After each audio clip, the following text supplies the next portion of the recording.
और अगली बड़ी खबर देहरादून से आपको बता रहे हैं, जहां कुंभ को लेकर के भव्य और दिव्य बनाने की तैयारी की जा रही है। देखिए, आज कुंभ को भव्य और दिव्य बनाया जाए, इसी को लेकर लगातार तैयारी की जा रही है।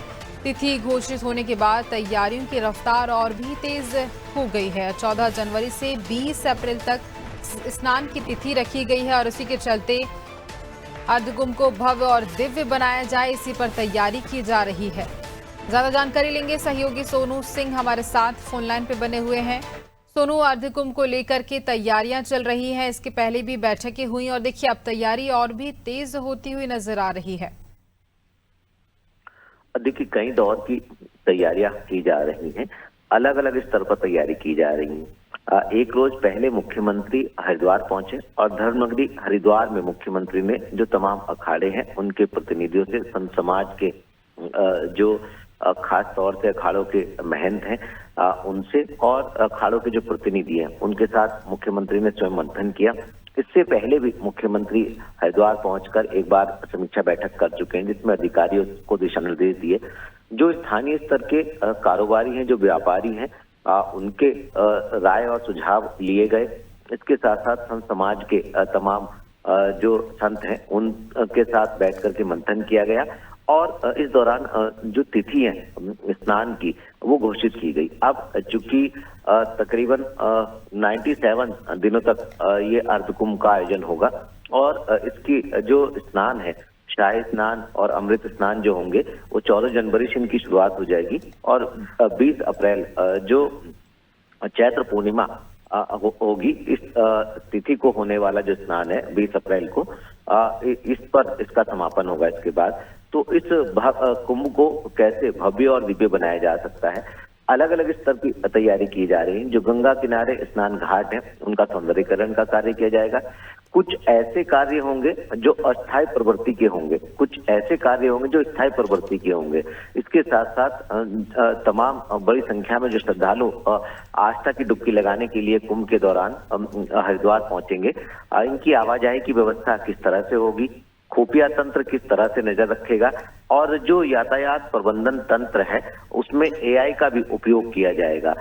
जो ट्रेन के माध्यम से पहुंचेंगे श्रद्धालु गंगा में स्नान करने के लिए, जो बसों के माध्यम से पहुंचेंगे और जो विशेष तौर पर कुंभ में स्नान करने के लिए ही अलग अलग राज्यों से यहाँ पहुंचेंगे, उनसे संबंधित जो व्यवस्थाएं हैं उनको चाक चौबंद करने की कवायद शुरू हो रही है, क्योंकि साल 2027 में ये आयोजित होगा और अभी से ये तैयारियां शुरू की जा रही हैं। क्योंकि अब जो स्नान की तिथि है वो घोषित की जा चुकी है, तो ऐसे में अब जो तैयारियों की रफ्तार है वो बढ़ती हुई नजर आएगी और समय समय पर चूंकि मुख्यमंत्री पहले ही दिशा निर्देश दे चुके हैं, जो संबंधित कुंभ मेला के मेलाधिकारी हैं, जो हरिद्वार के जिलाधिकारी हैं और इसके साथ साथ जो विभागीय सचिव हैं और मुख्य सचिव समय समय पर समीक्षा बैठक करेंगे, मॉनिटरिंग करेंगे और जहां जो बदलाव तैयारियों में करने की आवश्यकता होगी वो बदलाव किए जाएंगे। तो हम ये कह सकते हैं कि जो आने वाले समय में धर्मनगरी हरिद्वार में जो अर्धकुंभ का आयोजन होने जा रहा है, इसकी तिथि घोषित कर दी गई है। इसको भव्य और दिव्य बनाने के लिए सरकार के स्तर से भी अब प्रयास जो है वो शुरू हो गए हैं। गुंजन, बिल्कुल, देखिए स्नान को लेकर के समय रखा गया है, जहां जनवरी से लेकर अप्रैल तक स्नान का समय निर्धारित किया गया है, तो इसको लेकर जानकारी दीजिए कि जहां 20 अप्रैल तक स्नान किया जाने वाला है। अब देखिए, अलग अलग तिथि में शुभ लग्न में शुभ मुहूर्त में जो शाही स्नान है वो किए जाएंगे और इनकी तिथि घोषित कर दी गई है। अगर हम पहले स्नान की बात करें तो मकर संक्रांति जो कि तिथि के हिसाब से अगर हम देखें तो 14 जनवरी को पहले शाही स्नान की शुरुआत होगी। चूंकि तमाम अखाड़ों के महंत और संत समाज के जो संत हैं वो स्नान करने के लिए आते हैं, उनके लिए अलग से व्यवस्था होती है और एक सामान्य इंसान के लिए अलग से व्यवस्था की जाती है। सुरक्षा संबंधित जो व्यवस्थाएं वो चाक चौबंद की जाती है। इसी तरह अगर दूसरे स्नान की हम बात करें तो मौनी अमावस्या के दिन ये 6 फरवरी की तिथि होगी, दूसरा स्नान मौनी अमावस्या की तिथि पर किया जाएगा। और इसके साथ साथ जो तीसरा स्नान होगा गुंजन, वो बसंत पंचमी के दिन होगा, जिसकी तिथि 11 फरवरी होगी। इसी तरह फिर अगर चौथे स्नान की बात करें, शाही स्नान की, तो माघ पूर्णिमा की जो 20 फरवरी की तिथि होगी, इस तिथि को ये स्नान किया जाएगा। इसके साथ साथ अगर आप पांचवें स्नान की बात करेंगे तो महाशिवरात्रि का जो पावन पर्व है 6 मार्च की तिथि को ये स्नान किया जाएगा। इसके साथ साथ जो फाल्गुन अमावस्या है 8 मार्च को छठा स्नान इस दिन किया जाएगा। और इसके साथ साथ जो नव संवत 7 अप्रैल को शुरुआत होगी नए वर्ष की सनातन परंपराओं के तहत, इस 7 अप्रैल को इस स्नान की तिथि नियत की गई है।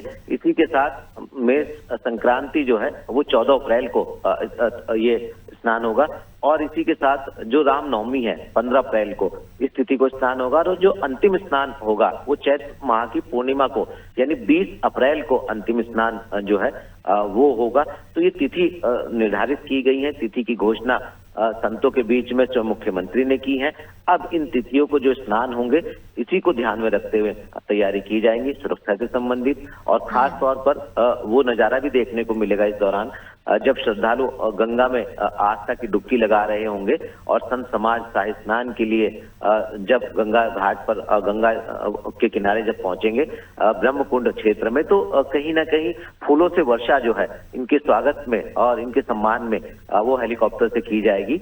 बड़ा अलौकिक नजारा होगा जब फूलों से वर्षा हो रही होगी। गंगा के स्नान के दौरान संत समाज जो है वहाँ जय घोष कर रहे होंगे। तो कहीं ना कहीं इसको लेकर के तैयारियों की अब रफ्तार बढ़ती हुई हम देख पाएंगे। और आने वाले समय में जो अर्धकुंभ होगा इसका आयोजन सफल आयोजन हो, इसका आयोजन दिव्य हो, इसका आयोजन भव्य हो, इस दिशा में अब तैयारियां तेज होते हुए हम देख पाएंगे गुंजन।